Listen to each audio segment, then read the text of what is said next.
Welcome to NTD News Today. I'm Chris Beers. Here are today's top stories. Russian President Vladimir Putin today addressing the nation after an attempted coup over the weekend.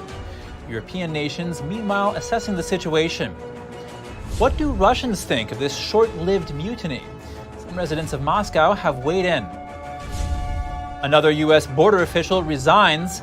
This time it's the Deputy Secretary of Homeland Security. A spokesman for an immigration reform agency shares his thoughts on the departure. Former President Trump calls the electric vehicle industry decimation for Michigan. That was during a keynote address in the state over the weekend.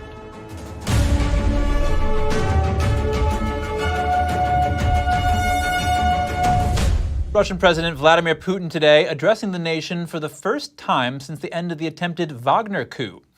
Meanwhile, European nations and NATO are commenting on the situation. Here's an update. Russian President Vladimir Putin on Monday addressed the International Industrial Youth Forum in a city south of Moscow. It is symbolic that the forum is taking place on Tula soil, which has always been famous for its craftsmen. Putin made no mention of the recent uprising. His speech followed the aborted mutiny by heavily armed mercenary fighters known as the Wagner Group. The group was heading towards Moscow from the south over the weekend. It stopped after a deal was made between them and the Kremlin. Moscow said the group will return to base while their leader is moving to Belarus. According to the Kremlin, all criminal charges against him and his fighters will be dropped. Meanwhile, NATO on Monday commented on the attempted coup. Yet another demonstration of the big strategic mistake that President Putin made. NATO also commented on Moscow's announcement to deploy nuclear weapons to Belarus. This is reckless and irresponsible. We don't see any indication that Russia is preparing to use nuclear weapons, but NATO remains vigilant.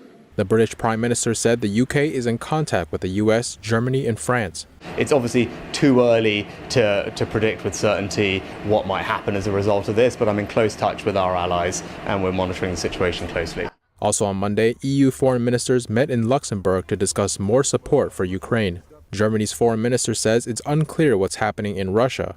What is clear is this is a domestic power struggle in Russia, and we're not getting involved. She went on to comment on Putin's status and the system he created, questioning its stability. The Dutch foreign minister commented on the Wagner Group's history. Wagner has been a significant destabilizing force in the years we have behind us in a number of African countries, and that should concern us all. The foreign minister of France indicated a similar opinion. I think that we should remain careful. There are a lot of gray areas, and we have probably not seen all the consequences of these events unfold to the end. She added that France will continue supporting Ukraine so that it can exercise its right to self-defense. At the center of the tension, what do Moscow residents feel about the short-lived mutiny? Let's hear more from the streets of the Russian capital. Most people in Moscow say they weren't scared by the Wagner mutiny. I'm absolutely calm about the situation because everything was quite predictable. So in this situation, when we're aware and constantly monitoring the news, everything could be predicted. Nothing has changed. No worries. Nothing. I knew that our government would sort everything out. I look at things calmly and confidently. I didn't know what the result would be, but I was sure the outcome would definitely be positive.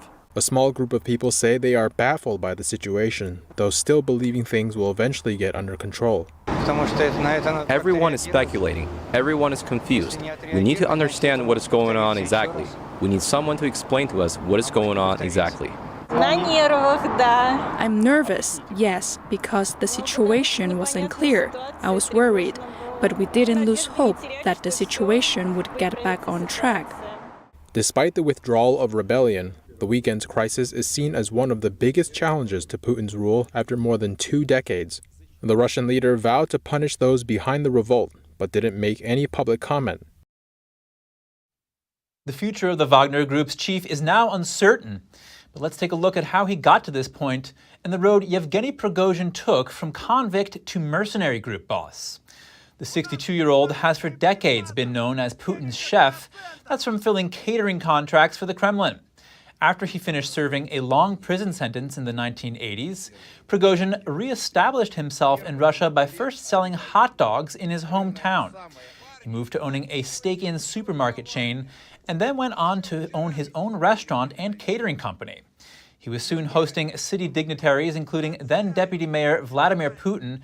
Prigozhin admitted in September 2022 that he founded the Wagner Group in 2014. Besides Ukraine, the Wagner Group has fought in Libya, Syria, the Central African Republic, and Mali, among other countries. The United States and European Union have imposed sanctions on Prigozhin for his role in Wagner. They also accuse him of funding an internet troll farm that Washington says tried to influence U.S. elections. More on Russia. A Russian diplomat in Australia had been squatting on land set aside for a future Russian embassy, but he left the site today. The diplomat seen here leaving the site. That's shortly after a court ruled that Moscow had no claim to it. The High Court on Monday rejected Russia's appeal to hold on to the site. That's after Australia earlier this month canceled a lease to build a new embassy there, citing national security concerns. Local media say the diplomat had then moved into a temporary building on the site, and diplomatic immunity protected him from arrest. And just down the street in the nation's capital today, Prime Minister Anthony Albanese announced new military and humanitarian aid for Ukraine. And the Foreign Affairs Minister reiterated the call for Australians who are still in Russia to leave.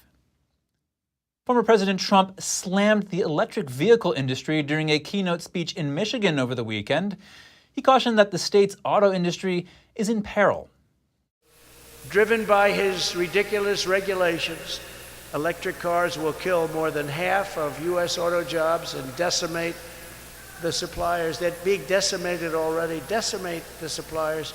Trump railed against President Biden's environmental policies, calling them heartless and disloyal to American workers. The state of Michigan is going to be decimation. It's going to be at a level that people can't even imagine. Trump said Communist China, now a leader in electric vehicle production, is reaping gains from electric vehicle advocacy.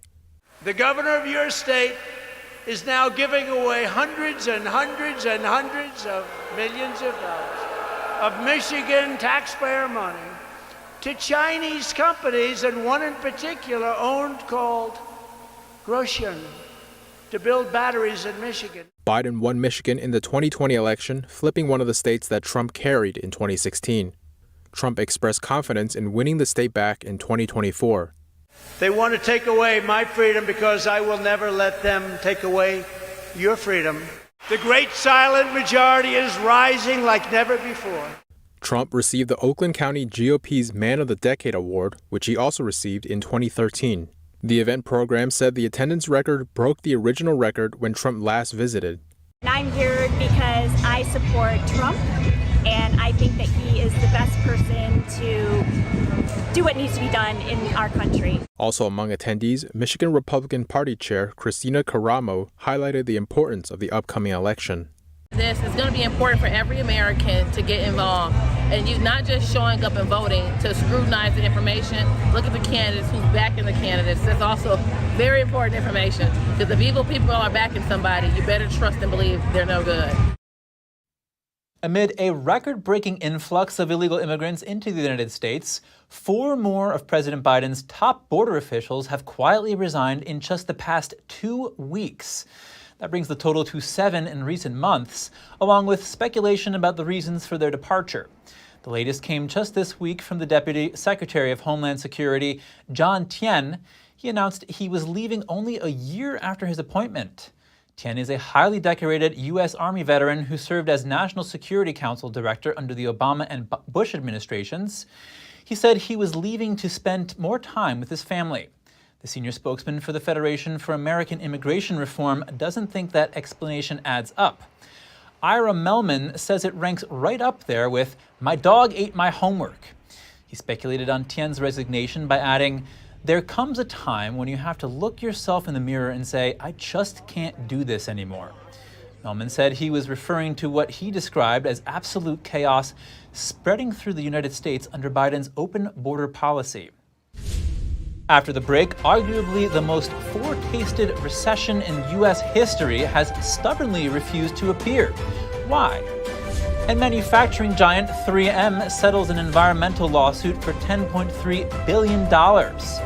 Chemicals that polluted the land are known as forever chemicals. We'll break them down for you when we return.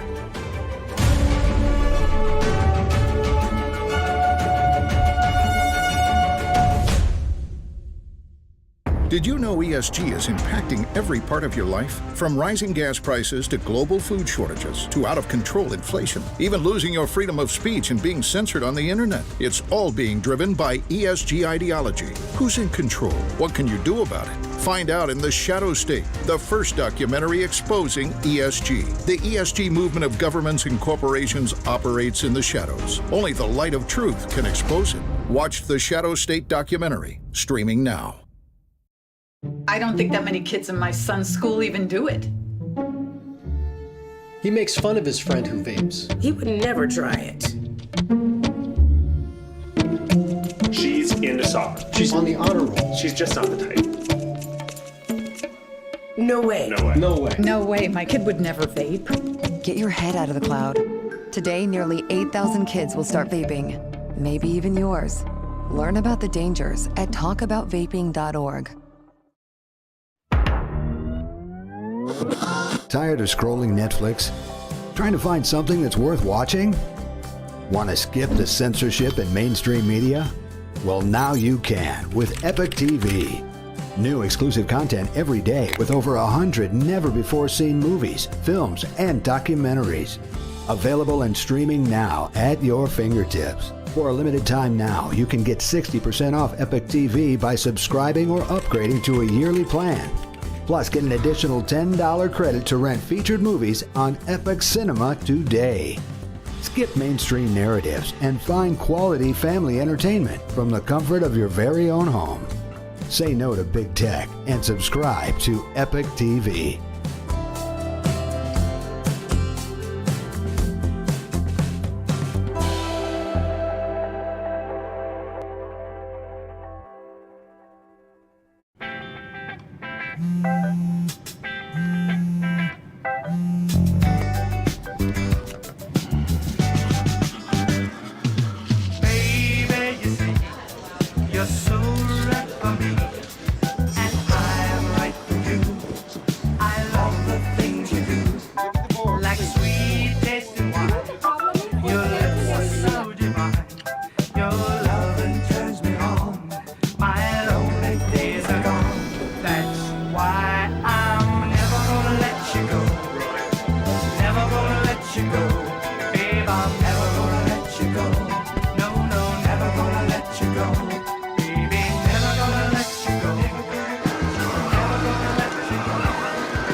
Here you go.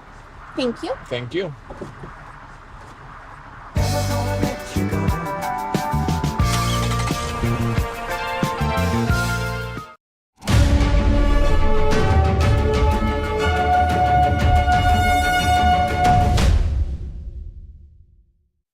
Thanks for staying with us. The U.S. has widely been expected to go into recession this year, yet it hasn't happened. What are some possible reasons? NTD Business's Don Ma talks to an economic research provider. And here to talk to me about how we have avoided a recession so far here in the U.S., Chief Strategist at Mill Street Research, Sam Burns. You know, we've been talking about a recession since last year. I mean, so far it seems like we haven't actually encountered one. Why do you think that is? Yeah, you're right. It's been a very widespread assumption that from late last year that we'd be in recession any time now, and certainly by now. And by according to most all the data, we're not. I think the main reason that people have gotten it wrong is they've been focused heavily on the Fed and monetary policy and assuming that all the tightening that they've done would cause a recession by now. But I think what they've missed or overlooked in some ways is fiscal policy. I think that's really the difference this cycle versus a lot of previous cycles where fiscal policy is actually quite supportive right now and helping to offset the monetary tightening that we've seen from the Fed. And that's, I think, the main reason why we're not in recession now when we might otherwise have been. And to your point, I think one of the biggest liquidity injections into the economy was the stimulus checks during the pandemic. And it takes a while for that money to filter itself out of the economy, because if one person spends money, it doesn't disappear. It's transferred to another person. So it takes some time. So do you think this will eventually filter out? The economy will eventually digest this amount of liquidity? No, I think you're right. There's definitely been a long sort of lag impact from all the stimulus that was due to COVID. But then the other thing that's happened is we've basically gotten kind of a second stage of it, starting last year with all the infrastructure and spending bills and things that Congress passed. The infrastructure law, the CHIPS Act, the Inflation Reduction Act. Those are all pretty large bills that involved a lot of spending and investment and incentives for companies. And we're starting to now see that kind of filter through into the economy and a lot of companies. So you had the big first wave from COVID, it's just starting to slow down. And then you had a kind of a second wave driven less to consumers and more to businesses from these kind of infrastructure and stimulus related programs that will probably last for a while longer because they have kind of longer term impacts. So I think that's what we've had is we've had a second stage come along now that's also helping to support a lot of corporate activity and investment. And I would like to just point out, I mean, I'm not saying we're not going to have a recession, but if we do, this may be arguably the most forecasted, most expected recession in all of history. But that point aside, manufacturing is sort of in contraction right now, and meanwhile, the services side of the economy is not. I think that potentially is also holding up the economy from going into recession. What do you think? No, you're right. There was a big shift from people buying goods essentially, during and after COVID when they couldn't go out and do things, use a lot of services.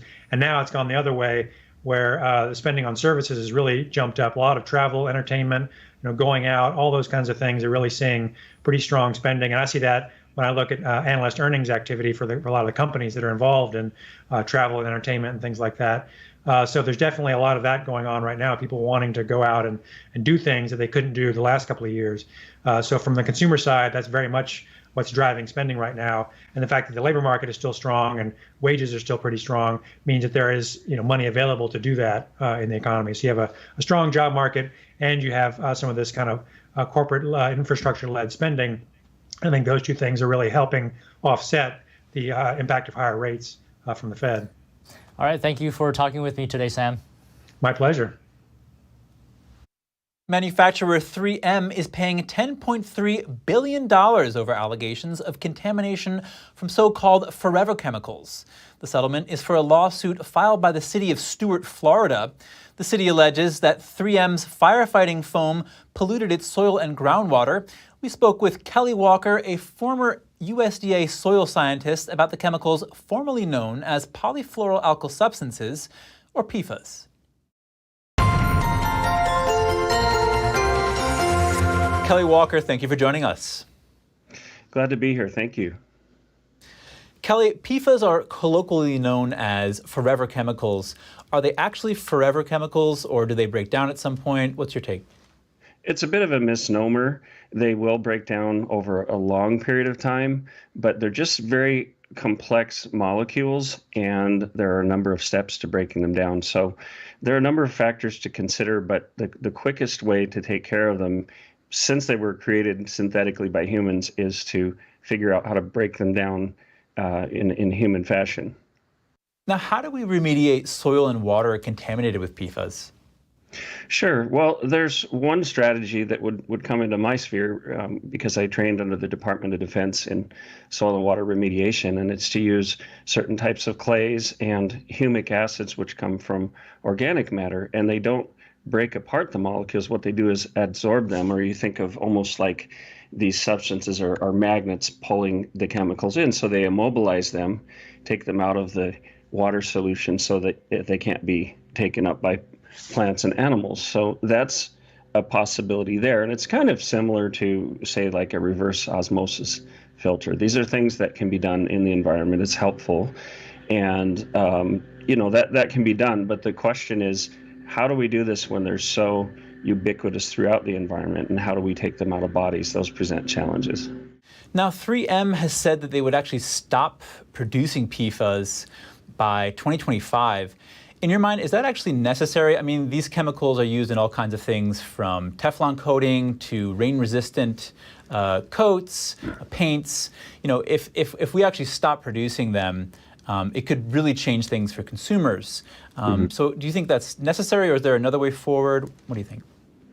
Well, I do. I think stopping them and finding alternatives would be very important. And I think one of the problems, maybe to digress a little bit, is these companies like 3M tend to fund university research, and it can sometimes skew it in favor of making money, and the research doesn't go as far as what are the long-term effects of these things. So I think stopping the production, at least until we figure things out, is a good idea. But also these funds that are being litigated, they shouldn't just be used to, say, clean up municipal water sources. We need to go out and figure out how to immobilize or extract these things from the environment to make the environment safer. So we really need, I've seen, just on a cursory research review, I've seen that there are some really promising technologies, promising chemistry.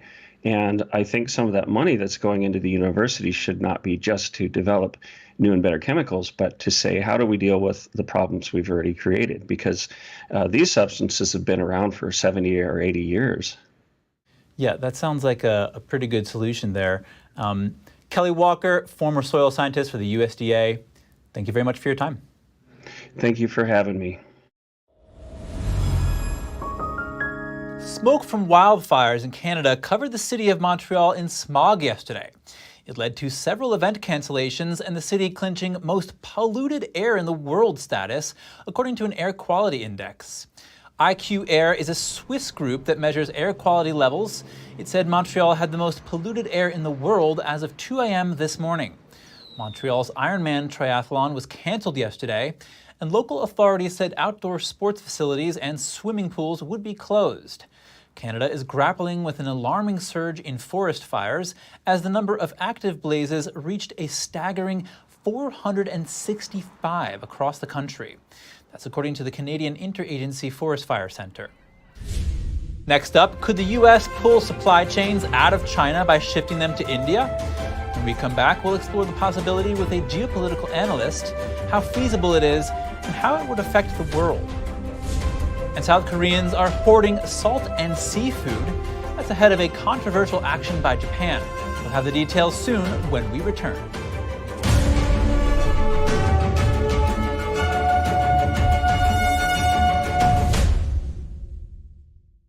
What does it mean to devote your life to the truth? Does it mean investigating communist subversion here in America? Does it mean exposing the deadly fentanyl crisis in the Midwest? Or spending late nights and covering deep government corruption? Because at a time when America's traditional values are under attack, it's the responsibility of righteous journalists to uphold truth and tradition.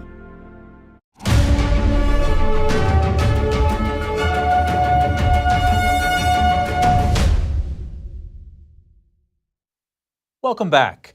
Indian Prime Minister Narendra Modi wants his country to take the place of China as the world's manufacturer. What would that look like? How would it affect the balance of power, and is it even possible? To find out, we spoke with Brandon Weichert, senior editor of the independent media outlet 1945 and author of Winning Space: How America Remains a Superpower.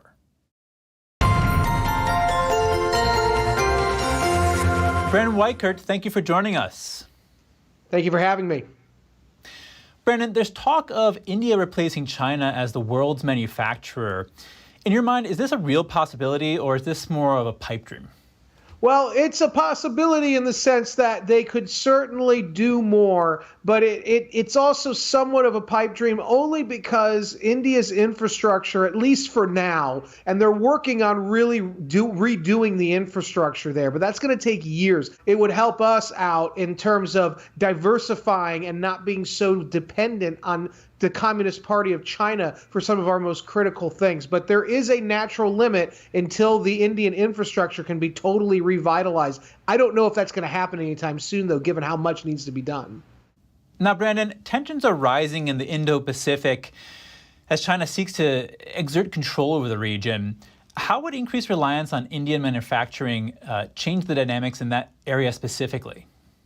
Well, it's important to note the amount of offshoring or diversifying that we need to do out of China into other places like India is going to take years, and that's not even including the infrastructure issues with India. But that will, over time, if we do it consistently and reliably, it will shift the balance of power, because primarily still China's threat to the world remains mostly geoeconomic. And so if we can stunt their economic growth and prosperity, we can severely weaken the CCP's power at home. But furthermore, we can weaken their ability to enhance and modernize their military. And also we can weaken their ability to have leverage over the world in the time of a crisis. And of course, we just had the head of Raytheon and Lockheed, the two defense contractors in America, come out and say, oh, hey, by the way, we can't go to war with China even if we had to, because so much of our defense supply chain is in China. So we've got to get out of there. And that will alter over time the balance of power in our favor in the Indo-Pacific. Yeah, it sounds like that. Now, India and the U.S. have signed more than a dozen agreements recently. Can you tell us a bit about these agreements, what their effect will be? Well, I'm sorry, India and China, you said? Excuse me, India and the U.S. Yeah, oh, yeah. Well, so India and the U.S., this is all part of that long-term relationship building that began long before Biden took power. And so some of these relationships are about things like defense enhancement and enhancing the interoperability or the relationship between India's defense sector and our own. Things like limited free trade agreements that could help to actually accomplish some of that shifting of economic power away from China regionally into India. Ultimately, these agreements are all working toward enhancing India's ability to stand up as a real counterweight to China. Some lawmakers have criticized India for its human rights violations and free speech rollbacks. You know, they're saying India is responsible for these things. But we're talking about comparing India to China. What would you say to these lawmakers?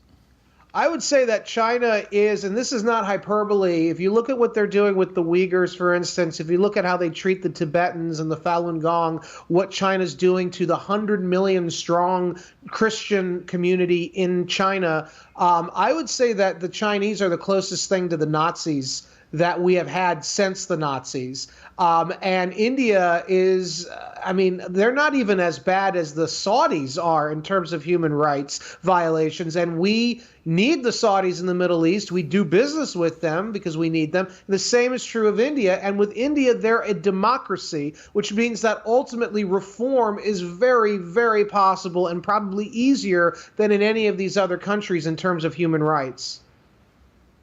Brandon Weichert, author of Winning Space, How America Remains a Superpower. Thank you. Thank you. In South Korea, the cost of private education is shooting up. Officials in Seoul are now taking action to curb the country's private education spending. Huge spending on private education is blamed as a major factor for the country's dropping birth rate. That's because it contributes to the high cost of raising a child. The move comes as South Korean President Yoon Suk-yeol took aim at university entrance exams this month. The exams often contain questions not in public school curriculum. Some are dubbed killer questions due to their complexity, and the country's education minister vowed to step up monitoring of false and exaggerated advertising. That's in an effort to combat what he calls private education cartels. We will cut the vicious cycle of killer questions and exams that lead to an excessive competition burden among students and parents in private education. According to a government report, South Koreans spent a record sum of nearly $20 billion on private education last year, despite a drop in student enrollment. More on South Korea, shoppers there are stocking up on salt and seafood. It's because Japan is planning to release wastewater from the wrecked Fukushima nuclear plant over the summer. Here's more. Japan's planned release of wastewater from the wrecked Fukushima nuclear plant in the summer is leading to a high demand for salt in South Korea due to fears of contamination. Some shoppers are bulk buying salt as well as seafood to store at home, and retailers are stockpiling in fear of a supply shortage. South Korea's fisheries authorities have vowed to ramp up efforts to monitor natural salt farms for any rise in radioactive substances and maintain a ban on seafood from waters near Fukushima. But this hasn't stopped some people from buying a lot more than they need, worried about the potential health hazards stemming from Japan's move. I worry the release of wastewater could not only pollute the ocean and lead to health problems, but also raise salt and seafood prices. My life as a housewife will become more difficult and challenging. Japan's plan to release more than 1 million metric tons of contaminated water from the destroyed Fukushima power plant remains contentious for its closest neighbour. More than 85% of the South Korean public oppose Japan's plan, according to a recent survey by local pollster Research View, with 7 in 10 people saying they would consume less seafood if the wastewater release goes ahead. Sea salt is a key ingredient in Korean cookery. Hyung Yong-gil, an owner of a wholesale salt store in Seoul, said sales have risen by 40 to 50% in recent days, while prices are also going up. It may look like I have a lot of salt to sell here, but those are already sold out and waiting to be delivered. Apparently there's not enough supply, so I haven't received more salt. I need to do my business, but there's no more salt. That's the situation now. Sea salt prices have gone up by nearly 27% in the first week of June from 2 months ago, according to South Korea's Ministry of Oceans and Fisheries. Sea salt was a trending topic on an online shopping website in the country, and social media posts talking about buying salt in large amounts and urging people to do the same have also gone viral. Shares of salt and seafood manufacturers have also rallied in South Korea in recent days. Burma on Monday torched $180 million worth of seized illegal drugs. The country, also known as Myanmar, said it's to mark World Drug Day. According to state media MRTV, the drugs were seized across the country till May this year. Opium cultivation in military-ruled Burma jumped over 30% last year. According to a UN report, this reverses a 6-year downward trend. And if you have any news tips or feedback for the show, don't hesitate to email us at news.today@ntd.com. When we return, Greece's prime minister is sworn in for a second term. That's after he left over an inconclusive vote in 2019. And in Australia, a consulting firm apologizes for a major security breach. Find out why government agencies are freezing work with them. More shortly here on NTD News Today.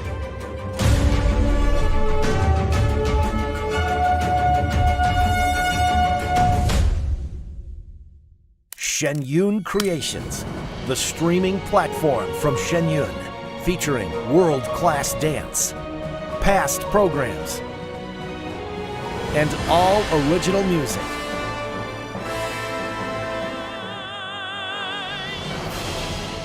Masterclasses, behind the scenes, comedy, and more. Explore shenyuncreations.com.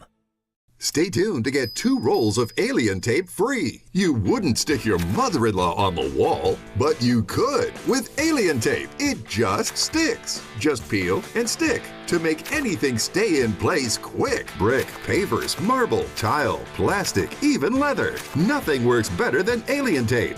You wouldn't stick your fishbowl on a moving car, but you could with alien tape. The secret is nano-stick technology that grabs and locks on to secure one side of the surface to the other. Alien tape secures in seconds, then twist, pull, and rinse to reuse. Call or go online to get your first roll of alien tape for just $19.99, plus shipping and processing. But to make this deal really stick, we'll give you 2 more rolls absolutely free. You get 3 rolls of alien tape for one low price. Order now. To order, call 1-800-490-1364 or go to tryalientape.com. So call 1-800-490-1364 or order online at tryalientape.com. It's just clear as day.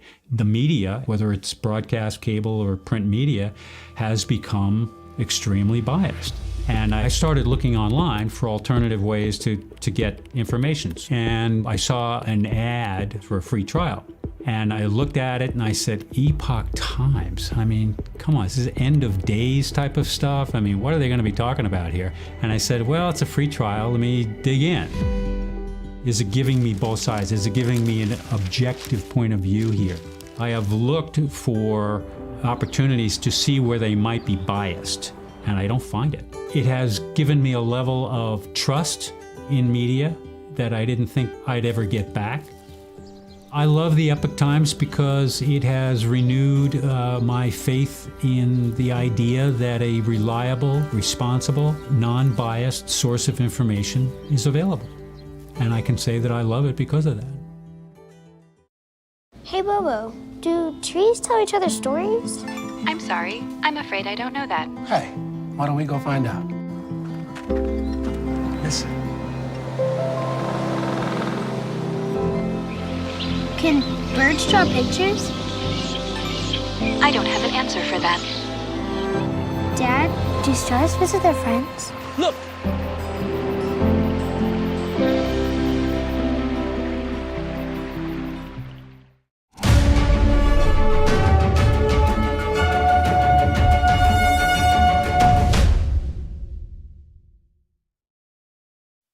Welcome back. Greek Prime Minister Kyriakos Mitsotakis is sworn in for a second term. He promises to rebuild Greece's credit rating, create jobs, raise wages, and boost state revenues. As you say, as the elected Prime Minister and enjoying the trust of Parliament, I can return to this office and continue my work. And as you say, under the weight of this role and this responsibility. The 55-year-old is a former banker and part of a powerful political family. He was Prime Minister from 2019 until stepping down following an inconclusive vote. This time, his New Democracy Party got 158 seats in the 300-seat parliament in the new election. That's well ahead of the 48 secured by the leftist party that ran Greece at the height of the decade-long economic crisis. The senior vice president of Moody's Ratings gave the New Democracy Party a positive outlook. He called the victory credit positive and predicted Greece will post one of the largest debt reductions globally. And back in Australia, consulting firm PricewaterhouseCoopers was in the hot seat today. Its acting chief executive apologized about a scandal which involved the company leaking government tax plans. We deeply regret the breach of confidential federal tax policy information that happened around 8 years ago, and I deeply apologise for that. We've failed the standards we set for ourselves as an organisation, and I apologise on behalf of our firm. The apology at a state government hearing looking into the actions of former PwC Australia partner. While advising the federal government on laws to prevent corporate tax avoidance, the partner shared confidential government tax info with colleagues. Those colleagues then used that info in discussions with other multinational companies.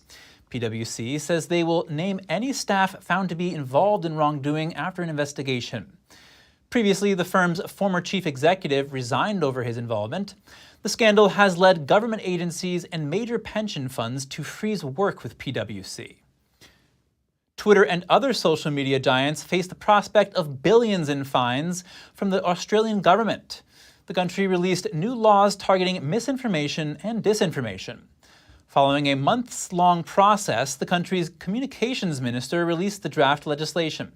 It will grant the country's media regulatory body greater powers to stamp out what it deems harmful content. The government is now requesting feedback from industry and the public. The government says the law will not have the power to determine what is true or false on individual posts and will have no impact on professional news content or authorized electoral content. However, critics wonder how authorities will determine what is mis- or disinformation. One official says it could place substantial power in the hands of government officials. Just last week, Australian regulators threatened Twitter with daily fines of up to $475,000 unless it explained what it was doing to combat alleged hate speech on its platform. When we come back, at the Paris Air Show, two companies showcase supersonic and hypersonic aircraft. Both attempt to revive the spirit of the iconic Concorde. And a new electric autonomous ferry transports commuters across Stockholm's waterways. The new driverless ferry is an effective system for a city built on a series of islands. Stay tuned for more on that when we return.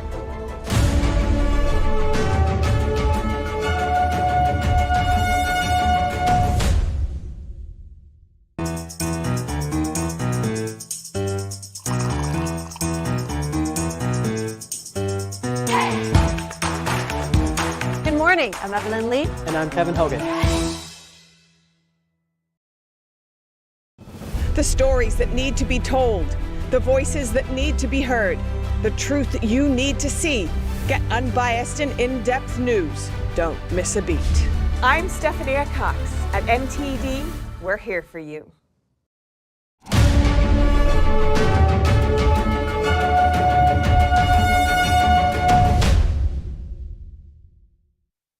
How would you like to go anywhere in the world in 4 hours? A Swiss company is working on a hypersonic plane, and an American operations is also reimagining hypersonic speeds for commercial use. NTD's Andrew Thomas has more on the need for speed at the Paris Air Show this past weekend. 20 years ago, the supersonic Concorde made its last flight. Low demand, expensive flight tickets, and a crash in 2000 led Air France and British Airways to retire the iconic aircraft. It's more expensive because there's an awful lot more fuel needed to fly supersonically. And with Concorde, what you saw is a couple being put into service immediately, New York, Paris, those kind of routes, but there's not enough routes with sufficient density of high-fare passengers to justify its own aircraft. At the Paris Air Show, 2 companies are showcasing their efforts to revive the spirit of the Concorde. Swiss company Destinus wants to go even faster than supersonic. The plan? Build the first commercial hydrogen-powered hypersonic plane. Hypersonic speed is 5 times faster than supersonic. A flight from Paris to New York would take about an hour and a half. We're trying to do the ultimate thing, which is flying people safely with hydrogen, no emissions, hypersonically. That's all over the world in 4 hours. Supersonically, that's just impossible. Competitor Boom Supersonic has a different approach. The company's Overture aircraft will be designed to run on 100% sustainable aviation fuel. SAF can be made from agricultural waste and cooking oil. In a way, it's a revival of the Concorde. We haven't had supersonic flight since the Concorde programs or Concorde aircraft were retired. There's no reason not to have supersonic flight. Despite dreaming big, these companies still face a major hurdle. The idea of a reborn Concorde equivalent sounds good in theory. The problem is that the people who were really needed to make this happen are the engine makers, and so far they have politely declined and indeed walked away. Andrew Thomas, NTD News. A new driverless ferry is taking commuters and residents on journeys across Stockholm's waterways. The electric ferry is a welcome development for a city built on a series of islands. NTD's Andrew Thomas has more. This new autonomous ferry operates every 15 minutes for approximately 15 hours a day. The vessel's creators hope to transform urban transportation with electric technology. I mean, essentially the idea is we want to have more green technology in the maritime industry, and as well we also see this huge potential in bigger cities where we don't use the waterways. The vessel uses solar panels during the day to charge and run on its own. To enable autonomous operation, the ferry is equipped with radar and LiDAR technology. And we use those to build up a situational awareness for the captain. So essentially giving him an extra pair of eyes. And we're using that information in our collision avoidance algorithms and path planning algorithms. Professor Carl Garm is an expert in waterborne urban mobility. He says there are some misconceptions about autonomous vessels and that a human presence is still an important consideration for safety. I think the issue with autonomy is that it many times we talk about autonomy and unmanned sort of in the same sentence. And autonomy, in my view, is the technical side. While the ferry is driverless, a security operator is always on board. They monitor the system and take over manually if necessary. Over time, we see a possibility where we maybe control or monitor the vessel from land, but due to regulations, we're always going to have a person on board until we've established safety systems to be able to take someone off. Tickets cost $3, with discounts for students, seniors, and children. Bikes and animals are permitted on board as well. Andrew Thomas, NTD News. When we come back, a historic anniversary today. John F. Kennedy's speech in West Berlin marked a crucial moment during the Cold War. The speech is particularly relevant amid Russia's war in Ukraine. And a special contest has sent Canadian husbands onto the field, with their wives in for a turbulent piggyback ride. We'll be back with more soon here on NTD News.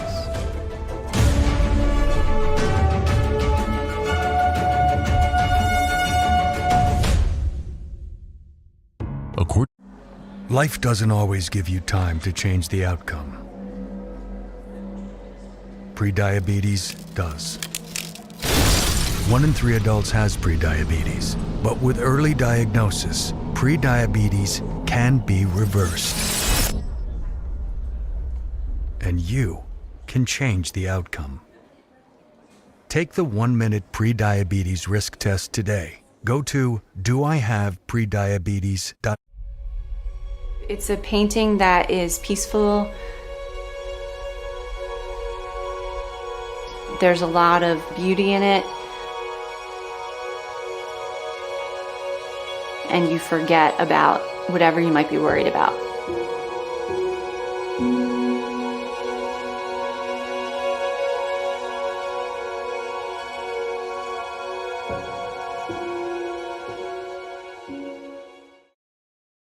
According to ancient Chinese medicine, purslane is considered a medicinal herb and is used to help lower cholesterol, improve vascular functions, and prevent diabetes.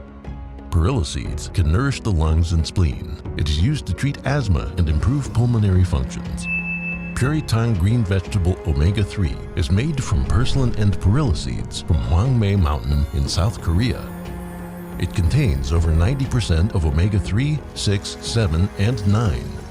The highest concentration possible without chemical additives. The soft gel is made of natural seaweed. It is 100% organic and vegan. Both adults and children can take it with peace of mind. Ancient recipes were passed down from heaven to bring prosperity and longevity. Puritang green vegetable omega-3. William Bouguereau's staggering work, both in quantity and quality, numbered over 800 exquisite paintings during his lifetime. Bouguereau was the most famous artist in all of France, possibly all of Europe. These are emotionally powerful works, amongst the most powerful in art history. 我第一次看到就是布格罗的画的时候，我就感觉到非常的震惊。我觉得哇，居然有人画到这么的完美，所有的一切都无可挑剔。In this episode, we'll investigate the talent of a genius and a true master in his field who was first highly praised and recognized, but later destroyed. What was it about him or his art that made an entire society turn against him and banish both his name and his works?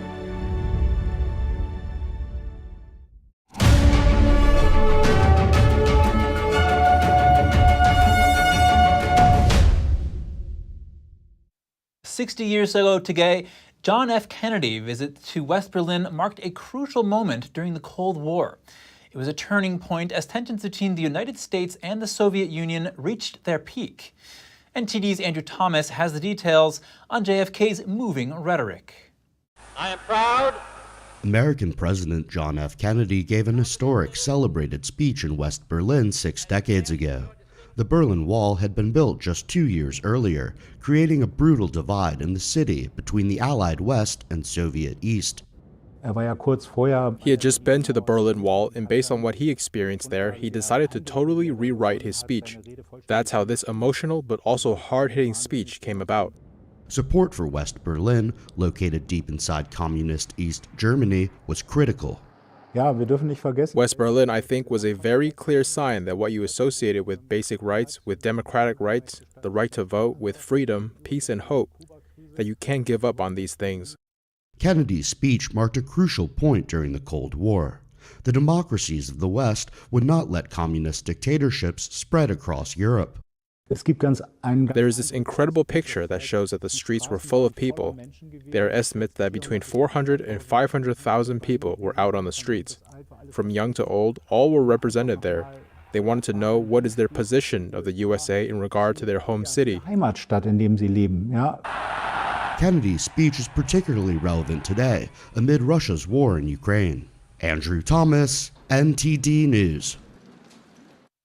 Ginger has a variety of health benefits and is often used in cuisine around the world. Let's see how the Japanese utilize this ancient medicinal plant. Here's Gina Marie with Strong Mind and Body.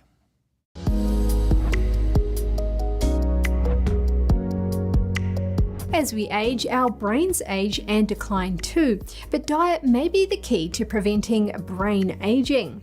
Dr. Takuji Shirasawa is a Japanese brain surgeon. He says that ginger can help the brain eliminate toxins, prevent brain aging, dementia, and enhance immunity. Ginger is a plant that originated in Southeast Asia. It was introduced to Japan more than 2,500 years ago.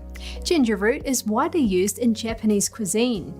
It helps to relieve summer fatigue, warms the body in winter, and boosts the immune system when eaten in moderation. Shirasawa recently published a new book called Brain Detox Diet. It mentions that the modern brain has accumulated a lot of toxins. This will gradually slow brain function, cause brain fog, forgetfulness, dementia, and other symptoms. This accumulation may even lead to serious disease. Ginger has anti-inflammatory properties. The curcumin and gingerols in ginger have potent antioxidant effects. This can prevent both brain and body aging. Ginger can also enhance the detoxification function of the brain. This addresses accumulated toxins such as harmful metals, mold, periodontal bacteria, intestinal bacteria, and others. Ginger dilates peripheral blood vessels, which can improve blood flow. This helps the brain to better discharge toxic waste, which slows aging. Shirasawa recommends that people incorporate ginger into their regular diet. You can also add ginger to various dishes. You can also drink ginger lemonade before meals, which promotes liver detoxification. Ginger contains active compounds that promote improved insulin levels and metabolism. This is because raising insulin levels can reduce the risk of diabetes. Drinking ginger tea can also reduce bad breath. Japanese people like to consume raw fish and raw meat with sliced ginger. Eating ginger this way has a bactericidal effect and can reduce bacteria that causes food poisoning. Ginger is also commonly cooked with pork slices and eaten with vegetarian noodles in the summer. This can help the body to sweat and release residual heat that causes discomfort. It can also reduce swelling.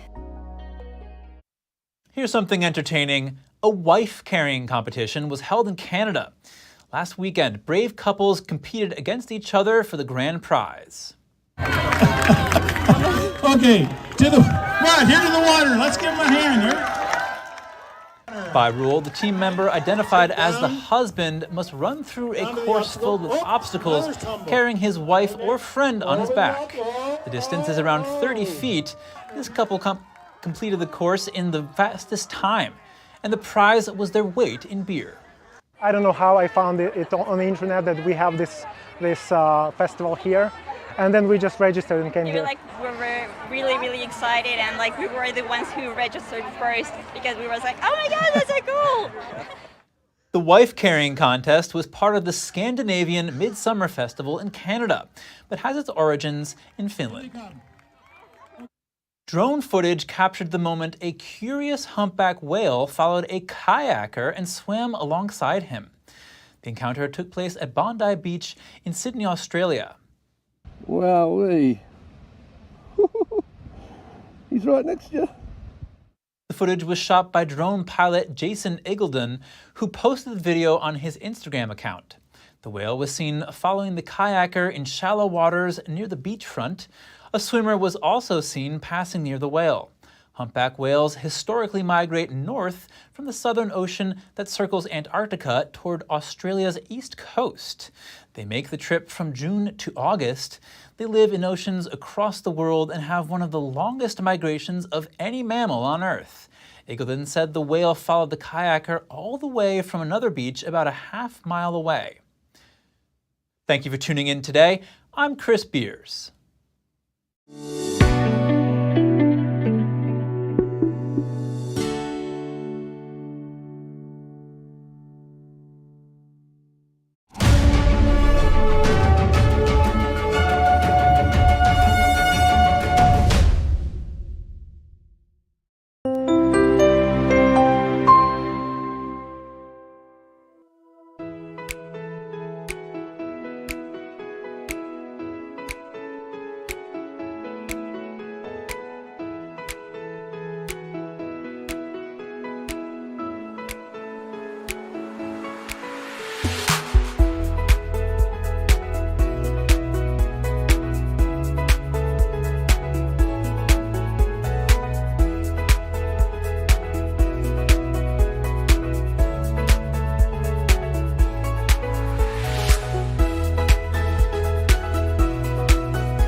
Thanks for watching us on YouTube. Did you know YouTube only keeps selective videos on its platform? So if you want to make sure you get the full picture, just subscribe to our newsletter.